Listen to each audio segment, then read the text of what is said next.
garlic confit, may cheese bread.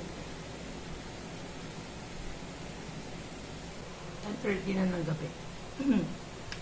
Makain pa rin tayo. So, gumawa ako ng garlic confit. Tapos, homemade na wheat bread with cheese.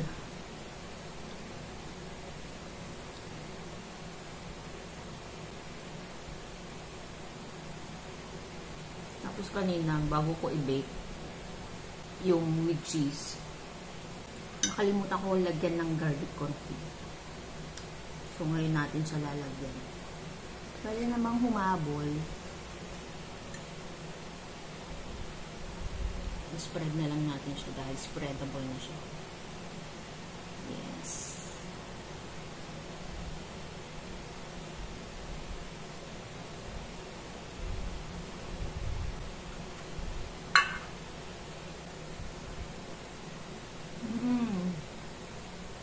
Sarap.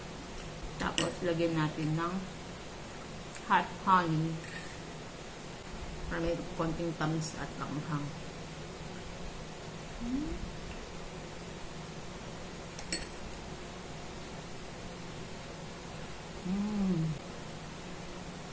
Kaya tayo tumataba.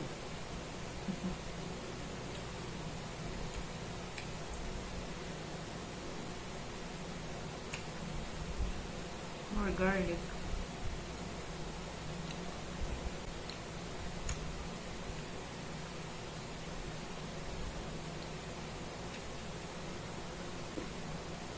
Sarap.